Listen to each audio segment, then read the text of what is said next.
H.L. Mencken said that democracy is a theory that the common people know what they want and they deserve to get it, good and hard. This and other things coming up in this year's episode of the Unnamed Real Estate Podcast.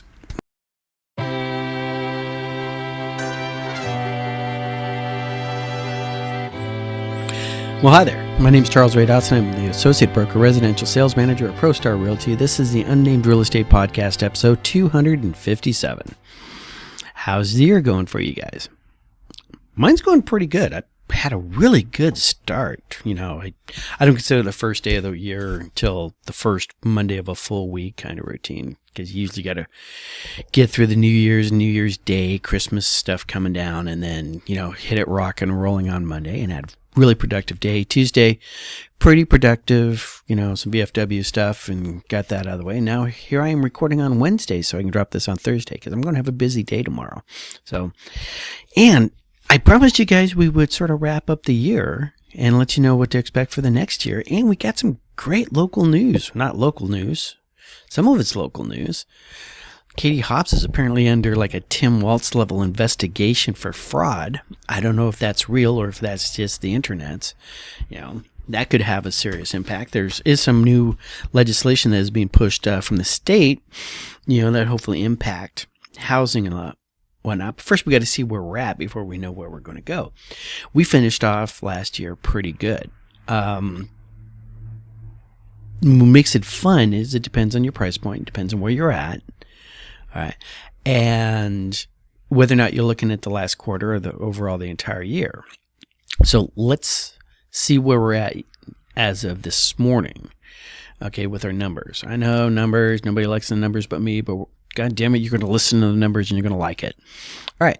So these are the numbers for January 6, 2026. Actives this week are 22,312. That is down 312 from the first of the year. Right. We had 1,810 new listings, of which that is 1,056 more than the last week of last year. Remember how that works? All right. Contracts are 1,621, up a amount, which is not 1,621. Trust me. Okay. But our closings were at 1,042 because it's always sort of slow right about now. Coming soon to an MLS near you is 523. We had a huge change in active, right? We're down 312, all right? But we have 1,810 new listings coming on. And our contracts weren't that, you know, at 1,621.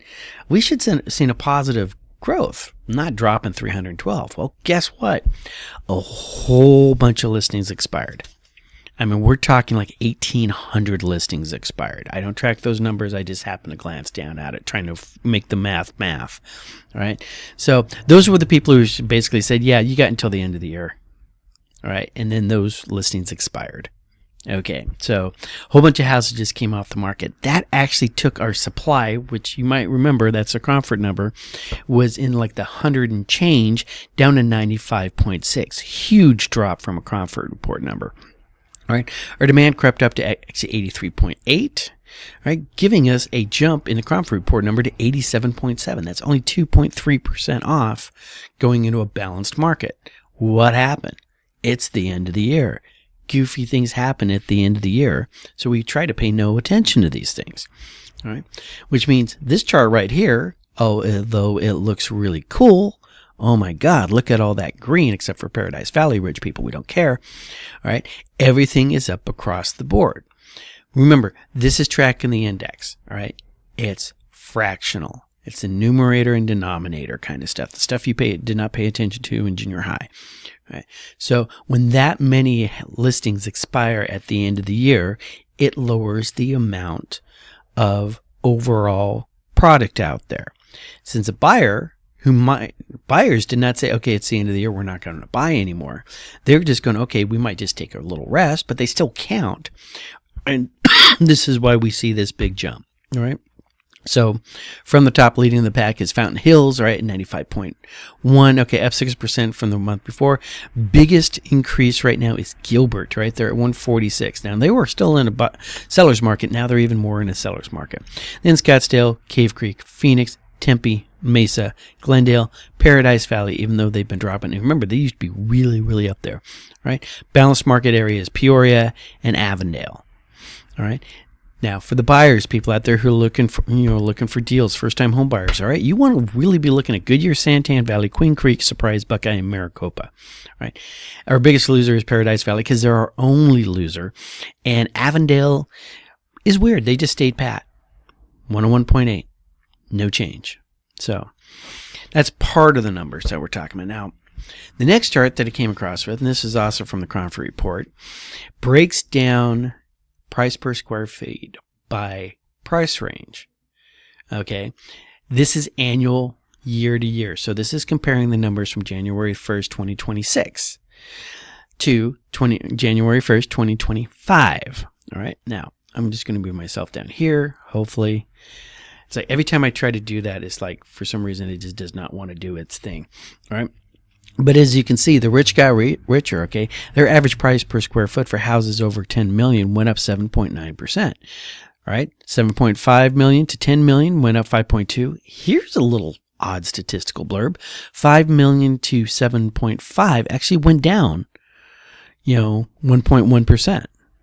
And then growth until we get down to the 6 to 700, and then we're down 0.8, down 0.5, down 0.6, down 0.7. All right, and then under 400, okay, was down 1.1 or 2.1, 2.2, 2.3. Remember, guys, this is more likely your starter homes down here. First-time home buyers saw house prices fall into that category. Remember, these are the places, when we look at this chart, right, down here at this bottom, these are your Goodyears, Santan, Queen Creek, Surprise, Buckeye, Maricopa, which is why I say first-time home buyers, people looking for a deal.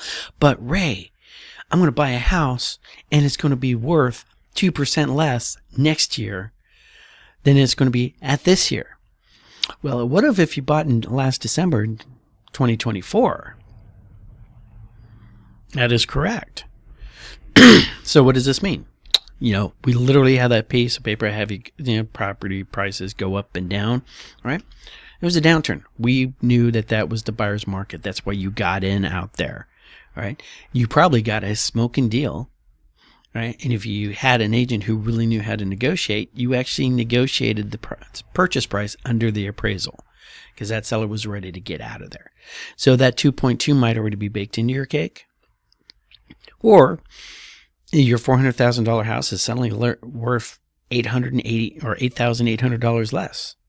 So instead of being $400 right now, it would be $391,200. Does that sound about right? So let me check my math on the calculator. So, doing hot tea today because it's damn cold. I turned the temperature up to 73 on the thermostat, and the office manager got all upset with me because she's making it too hot because she's in here wearing a turtleneck. I'm wearing linen. So I also have windows, but ultimately, if you're at that point where you're planning on staying in that house for the 5 years that I've always tell you, if you're not planning on staying there for at least 5 years, don't buy. Things will eventually turn around. And that's the projection from everybody and their dog right now. Okay. Everybody and their dog. Okay. This is reading this article right here. All right. This is local numbers. National numbers are saying we're expecting interest rates to get down into the low sixes. All right. We expect to see an upturn in buyer activity because those interest rates are coming down. When I was telling you about the numbers that we saw from the last quarter, all right, in this area, we actually saw house prices rise. The Case-Shiller report, and I tell you guys never to pay attention to the Case-Shiller report because it's old and it's obsolete, actually has Phoenix as the highest growing metropolis in America for price per square feet. All right, but remember, it's tracking a quarter.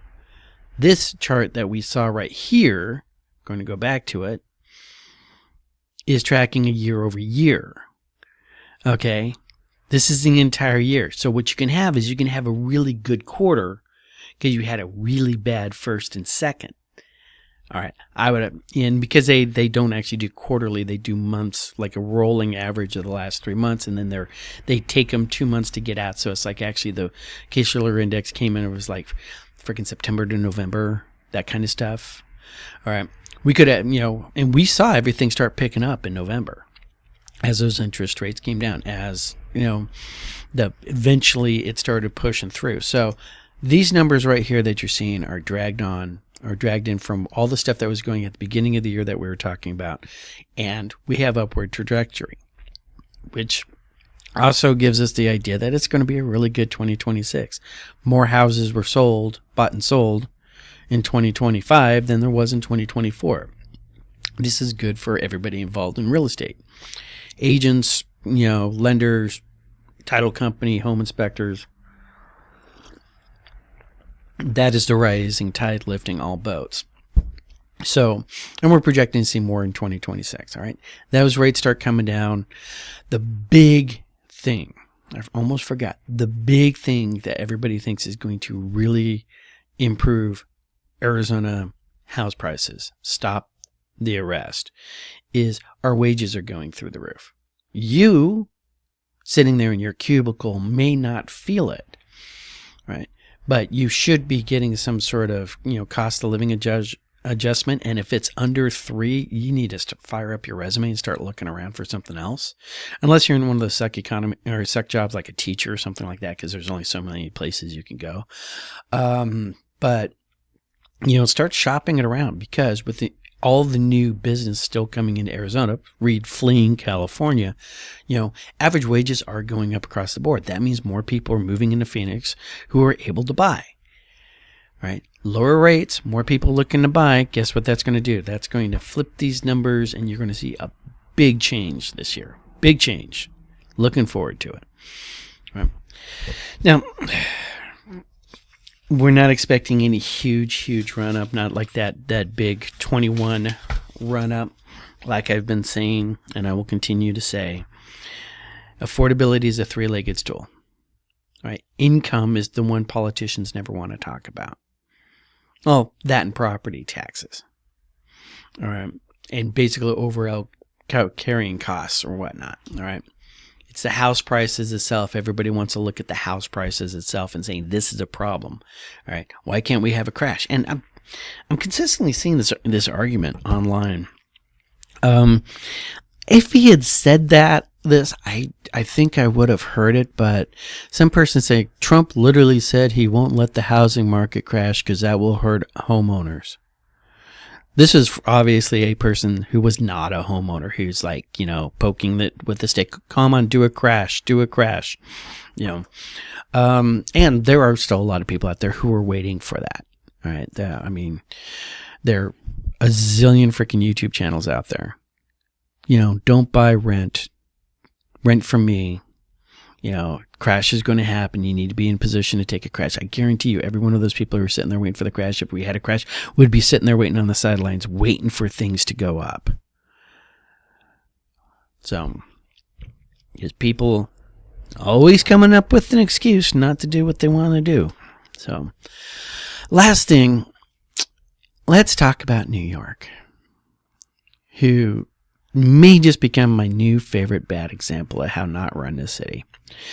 For those of you who are aware, they elected a gentleman, Mondrami, who is young, has never held a real job, but God damn it, he's good looking.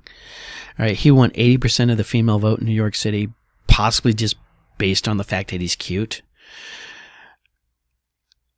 That long pregnant pause I gave just because some of you people out there were waiting for me to say the words repeal the 19th Amendment, but I would never say that.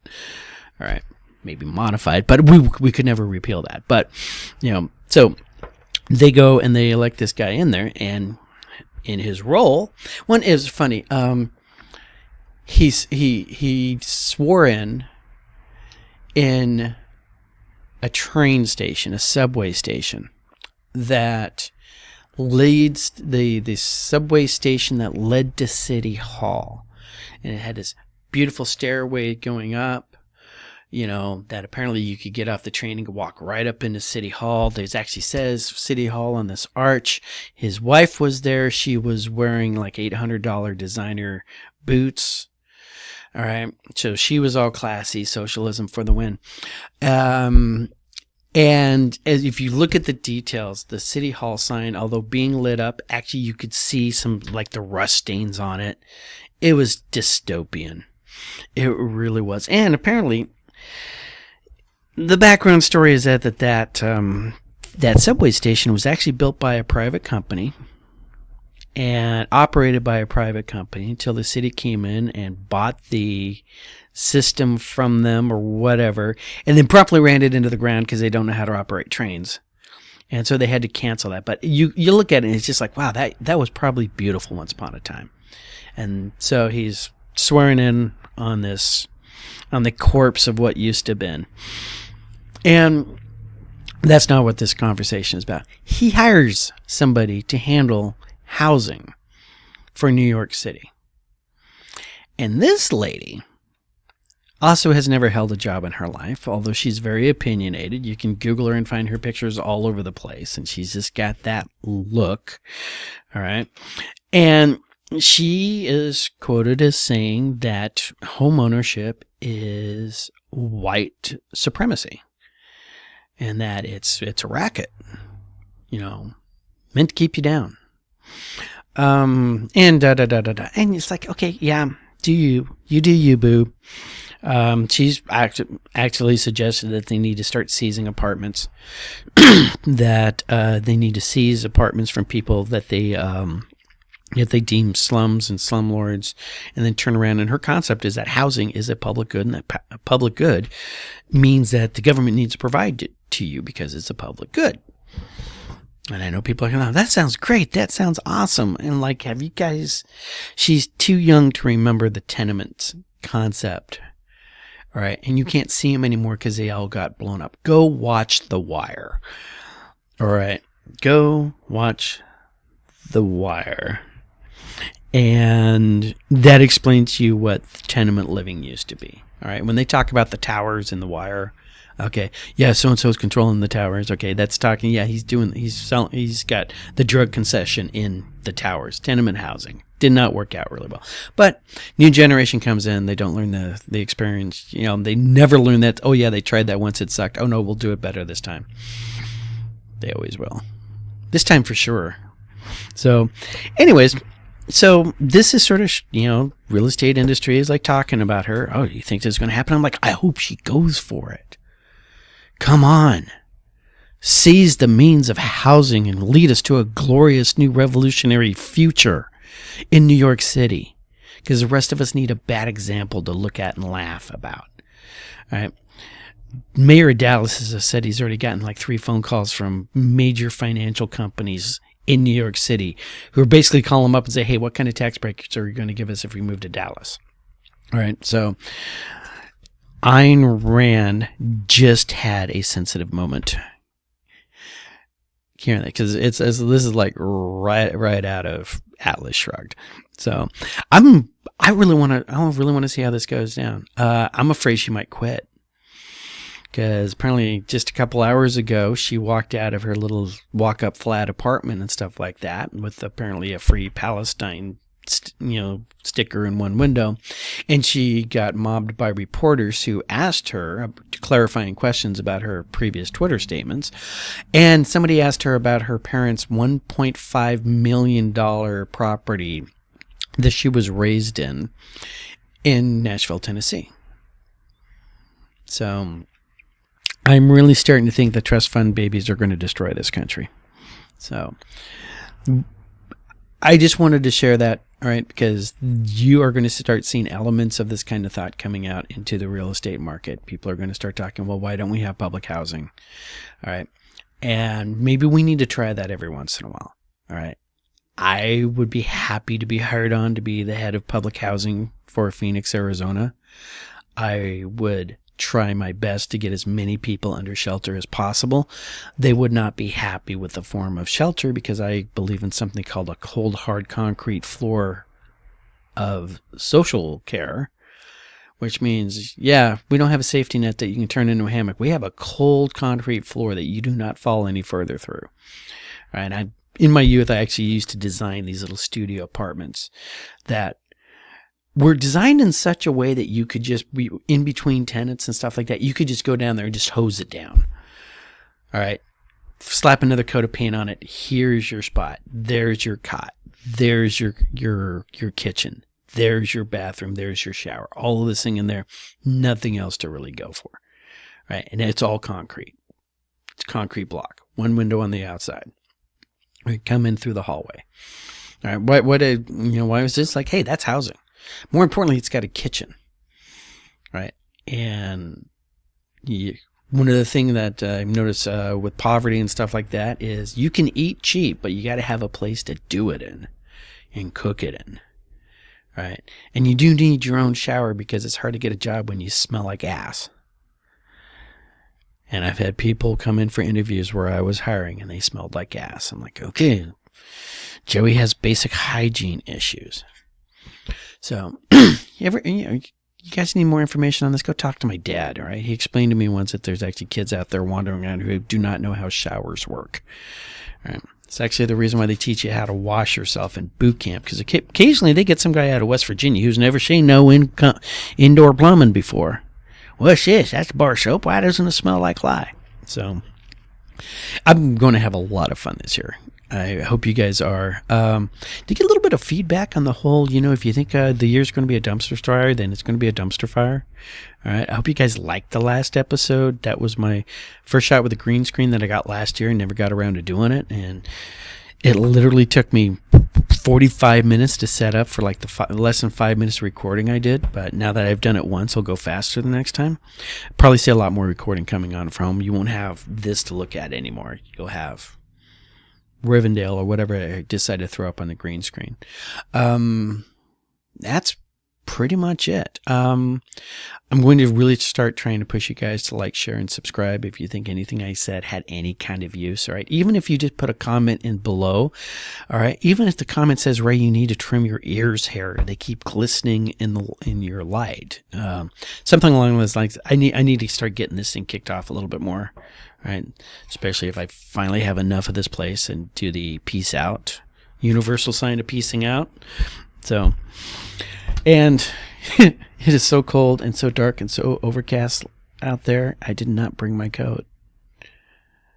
And before you think, oh, he's going to talk about watching children, pets around water, you guys aren't listening to me about that because we lost a kid over the weekend or last week. Probably a holiday party or something like that, and there's a pool. They make these really cool little covers that you put on top of pools when you take them down for the winter. Look into it. All right. Don't drive in anything flooded because I really think we're going to get some rain. All right. Work your circles. All right. And I say that to me as much as I say it to you. I need to work my circles and quit caring about people in New York City. And have a great weekend. All right. It's going to be a fun year. Let's work at it. Talk to you guys later.